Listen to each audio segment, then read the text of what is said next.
والذین آمنوا اوس د دې په مقابله کې الله پاک د ایماندارو خلکو ذکر فرمایي. والذین آمنوا او کسان چې چا ایمان وروړي دي وعملوا الصالحات او نیک عمل کوي لا نکلف نفسا نو مونږ نه چو په یو نفس باندې په یو انسان باندې الا وسعها بوج مگر د هغه د استطاعت مطابق چې هغه څومره بوج چتول شي دومره پیچو. الله ټول کال روزي نه دي فرض کړي 24 غنټې منځونه نه دي فرض کړي ټول مال خرج کول نه دي فرض کړي چې زکات کې ورکا کړي انسانانو بسوي چې خرو بس بیا به باندې لټوي کړه الله ورته څومره کمه حصہ یاد کا کوي لسمه حصہ خو په دغه کې راځي په عبادت کې 24 غنټې کې 2 غنټې چې خپ قلار مونږ کې لازم چې تاسو ته کوم مثال در کوم اره تر قلار د خبرې کوم چې خپ قلار مونږ کې 2 غنټې په ټولو منځونو لګي چې په قلار کې مونږ خو پتی زراغله نه کنه ځان مته خلاص هدا مونږ ذکر تاسو ته بار دا وایم چې 2 غنټې خو په لګوي کنه به 2.5 غنټې مشران وی 2.5 غنټې 24 غنټې 2.5 غنټې ته الله لور کوي الله په عبادت کې خرج کا د دې لپاره الله پاک فرمایي نو چې څوک 15 وخت مونږ کوي سره د سنت او بانګ سره راضي او بیا سره جمع لغه کوي نو دې دا 2.5 غنټې برابرای او چې څوک دام نه کوي نو بده ته خو 2.5 غنټې نه برابرېږي نو دې خو لسمه حصہ نه ورکوي. دلته کې الله پاک فرمایي او بیا چې موږ هغه نه زیات بوج نه چو کټول کال روزي فرض کړی بیا هم شکر بیا هم شکر نو الله پاک ګوره یو میاش روزه 12 میاشتو کې یو میاش او بیا دغه شانتي په زکات کې سلوختمه حصہ چرته لسمه حصہ چرته شلمه حصہ یعنی هغه د خپل مقدار دی د ګډو بيزو خپل لغره د غواو به خپل لغره د وخارو خپل لغره او د سرو د سپینو بیا لغره او دغه شانتي د هر شي نصاب دی د پیسو خپل لغره ګوره 40 روپے کې 1 روپے ورکول یا څه چلوشي او په سلو کې به 15 روپے چې تور کې نو څه چلوشي یعنی 2.5 روپے په 200 کې 15 روپے شي کله جی نو دې لپاره فرمایي چې یعنی 40 پسې 1 روپے شو نو په سلو پسې 2.5 روپے شو نو دې لپاره الله سبحانه وتعالى فرمایي چې لا نکلف نفسا مونږ نه چو بوج په یو نفس باندې الا وسعها ما اگر داغه مطابق نو دا بوج چې کوم الله سبحانه وتعالى چولې دی دا په ټولو باندې برابر دی دې کې سودانی شي ویل چې دغه دی اولئک اصحاب الجنه نو دا چې کوم دا بوج شتون کې دي نو دا جنت والا خلق دي دا بوج چې چتای کنه مونږ په آسان بوج چولې او دا دی خپه خوش اسلوبه سره په خوشاله سره چتای کوتاهی پکې نه کوي روزي نسی زکات هم چې په فرض ور کوي چې حج هم په فرض هم کوي دغه شرط نور اعمال کوي نو الله سبحانه وتعالى فرمایي چې دوی د جنت ته داخل کما هم فيها خالدون دوی به همیشه وي په جنت کې چې څنګه کافران په دوزخ کې همیشه وي داسې به جنتیان مؤمنان په جنت کې به کوم دی نو همیشه وي. اوس دلته بل الله پاک یو خبره کوي ونزعنا ما في صدورهم او باسو مونږه هغه سيزونه چې دوی پر سینو کې دي من غل دا کدورت د یو بل نه نفرت ها کړه تجري من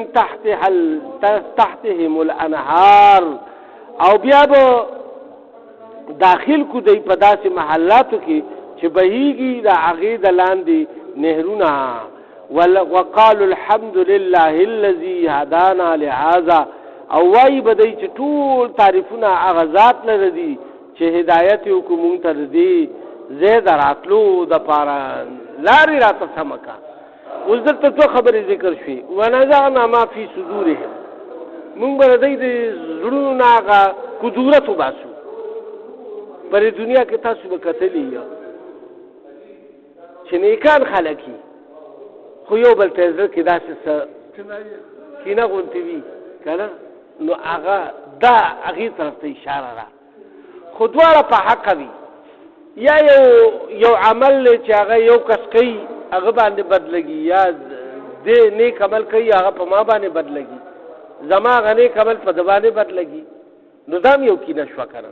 نیک عمل دواړه کوي خو بس شیطان والا په زړه کې یو دغه اچولې ده کینه اچولې او په سترګو یې داسې هسې بدغونتې لګي چې راننه وځي بس داسې هسې توبه اختفار یعنې د زړه کې یو دغه غونتې راشي دا هغه سیستر ته نور نقصان نه رسوي یو بل ته نقصان نه رسوي د زړه نه ښه په خیر علیم کوي خو بس د زړه کې یو هسې یو دغه غونتې وي د دې لپاره چې نقصان نه رسوي که نه د هغې بیا دغه نشته او که نقصان ورسولو دغې سیستر عملي جامه واچوله دغه کدورت ته دا حسد ته دا چې کوم حسد په زړه کې دی او هغې له دې نقصان ورکو یا دې ورته مخ ترې وکړو یا دې ورته داسې خبره وکړه چې د هغې د وجې نه د هغه زړه ته تکلیف ورسېدو نو بیا به درنه اجر بیا به درنه تپوس کېږي نو لحاظه کومې پورې چې تا دا نه کړي او هسې دغه یو بیا الله نه سوال کوي الله زما دا نیک سړی دی هسې دې لپاره فرمایي چې وایي تاسو یو بل باندې ښه ګمانونه کوئ که یو سړی داسې دغه هم کوي یار دا ښه سړی دی ښه سړی دی الله پاک دې ښه دی کړي خدای ما دې هم خدای ښه کړي ما دې هم خدای ځان ته ښه کړي داسې ځان لپاره هم سوالونه کوي هسې نه خلکو ته دعاګانې کوي او ځان هیر کوي د ټولو نه مخکې خپل ځان یادوئ چېرته دا نه چې ټولو خلکو ته دعاګانې کوي او آخر کې په خپله داسې پاتې شي نه د دې دپاره خپل ځان هم یادوئ ښه دلته الله سبحانه وتعالی فرمایي چې ګوره دوی به بیا تعریف وکړي د الله سبحانه وتعالی وقالوا الحمد کله چې دوی دې نعمتونو ته داخل شي د دوی د زړونو نه به هغه حسد هغه بغض یا هغه رغب هم تیوځي او بیا به الله سبحانه وتعالی تعریف دی شروع کړي الحمد لله الذي هدانا لهذا ټول تعریفونه هغه ذات لري چې هدایت یې وکړو مونږ ته د دې لارې او جنت ته راوستو وما كنا او نو مونږه لنهتدي لولا چې مونږه په هدایت شوي لولا ان هدانا الله که چې نه کړې هدایت مونږ ته الله دا په خطبو کې استادان وایي تاسو ودا اورېدلي خو مونږ خو په پیږو نه کنه نو مونږ له خطبه چېرته مزه راکوي په خطبه باندې پیږو نه نو چې نه پیږو پې نو په عربۍ کې وي عالم کې دا سمې خبرې دي وګوره څونه ښکلې خبرې دي الحمد لله الذي هدانا لهذا وما كنا لنهتدي لولا ان هدانا الله دې لارې هدایت مونږ ته الله پاک وکړو خدای مونږ ته زده لقد جاءت رسل ربنا بالحق او په تحقیق سره راغلي رسولان زمونږه د رب د طرف نه په حق سره یعنی د رب د طرف نه ټول رسولان په حق سره راغلي ونودو او आवाज بکیږي ان تلکم الجنه چې دا د هغه جنت اورستموها اوس مونږ تاسو وارثان کوي د دې جنتونو ښه دلته خو لازمه چې دا وارثان الکه وې زره پلار وارثم کله کله زوی د پلار نه مخکې مړ شي اکسیډنټو کې یا بل څه چلو شي د دې دپاره فرمایي چې وارثان اصل وراثت د څه دی جنت چې هغې نه بیا وتل نشته او کوم ځای چې ته حواله شو بس هغه بیا د ټول عمر دپاره درته حواله وي دلته کې الله سبحانه وتعالی فرمایي چې لقد جاءت رسلنا ربنا بالحق او په تحقیق سره راغلي رسولان زمونږه د رب د طرف نه یعنی د رب د طرف نه په حق سره ونودو او بیا به آواز وکړي شي ان تلکم الجنة دا جنت چې کوم دی اورستموها دا مونږ تاسو د دې وارثانو وګرځولی بما کنتم تعملون په وجه د دې چې تاسو کوم عملونه په دنیا کې کړي تکلیفونه مو برداشت کړي عبادتونه مو کړي څه قسم تاسو دغه کړي هغه د هغې په بدل کې تاسو ته نن جنت ملاو شو ونادى اصحاب الجنة اصحاب النار او आवाज بکوي دغه جنتیان دوزخیانو ته ان قد بشکا په تحقیق سره وجدنا مونږ ما وعدنا یعنی مونږ هغه وعده ربنا حقا چې مونږ سره رب کوم کړی هغه حقا سچا یعنی جنت ته راوستو فهل وجدتم نو آیا تاسو مونږ ما وعد ربكم حقا هغه وعده چې کوم تاسو سره رب کړی هغه حق او سچ جنتیان به دوزخیان تاسو کی ورګه دا ذکر دی او دا څنګه چل دی ته تفصیل بیانو دلته الله سبحانه وتعالى فرمایي چې قالوا نعم نو دوی ورته چې ها بالکل صحیح ده مونږ ته خو چې کوم وعده شي هغه راته ملو شو کومې خبرې چې راته پیغمبرانو کړې وي او د الله کتاب کې نازل شوی وي هغه مونږ ته پوره ملاو شوي نو فأذن مؤذن نو بیا به आवाज وکي یو आवाज کوونکی بینهم پمینځ د دوی کې اللعنة الله على الظالمين دا چې لعنت وي د الله سبحانه وتعالى په ظالمانو باندې دلته الله سبحانه وتعالى د دې ذکر فرمایلو چې دا جنتیان به دوزخیان ته دغو کی یو وخت به داسې الله سبحانه وتعالى داسې راولي چې کله جنتیان جنت ته لاړ شي او دوزخیان دوزخ ته لاړ شي دوی په منځ کې یو پرده به هغه الله پاک د یو لمحې دپاره لرې کړي او دا جنتیان به داسې بری مقام باندې څنګه چې مونږ ته ویلی شي چې علیین بره په اسمانونو کې د سجیلین لاندې په ځمکه کې دی نو خدای هغه وخت خو به نظرونه هم ډېر تیزي هغه به زمونږ ستاسو غوندې دا نظرونه بني که نه او کلاو فضا به وي کلاو هر یو شی به وي څنګه چې مونږ تاسو تنور او سپومې او ستوري ښکاري څومره لرې دي په کروڑونو میله لرې دي دا په کروڑونو او مونږ ته ښکاري نو داسې به دی یو بل ته ښکاري دغه پرده چې حایل کومه دا هغه لرې به شي نو دی به بیا تاسو ته چې کومه وعده مې شوې وه لکه پیغمبرانو خبره کړې وه تاسو ته میلاو شو نو هغوی ورته بلکل راته میلاو شوه راغلي وو که نه اوس جهنم ته راغلي وو خبره به نه وه منلې که نه د دې اقرار یو قسم جنتیانو په خپله وکړو چې مونږ ته خو میلاو شو لکه مونږ خو اوس راغلي یو جنت ته او دلته ښه ډېر په خوشحالۍ کې یو ډېر په دغه کې یو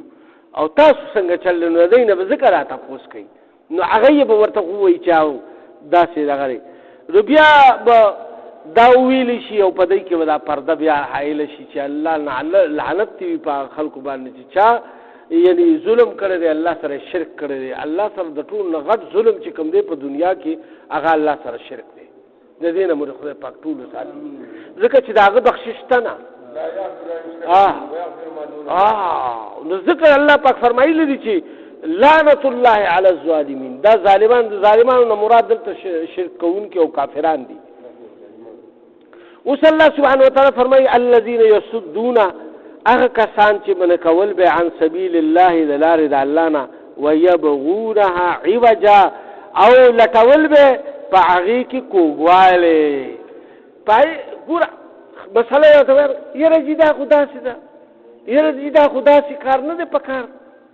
که نه داسې لا خوله غمبل ډېر دغه غوندې دلته کې الله پاک فرمایي چې دی به کوږوالی کتو را کتو پکې به هره خبره کې به نقطه صحیح کوله په هغې به اعتراض کړو دلته الله سبحانه وتعالی فرمایي وهم بالآخرة کافرون او دی په آخرت باندې اصل کې منکران یعنی کافران منکر ته وایي که نه د دې د وجې نه دی آخرت منلو اندازه کې خندا بړقا کوله چې راځي دا خو داسې په کار دا څنګه وکېږي او دا په سمجھ کې نه راځي دا خبره بیا الله سبحانه وتعالی فرمایي چې اول خو ته وعده وایسته چې وایي تاسو خو مونږ ته که نه وعده دلته کې اوس الله سبحانه وتعالی فرمایي وبینهما حجاب او د دواړو په منځ کې به بیا یو حجاب یو پرده به وي اوس د یو دریم فریق ذکر الله سبحانه وتعالی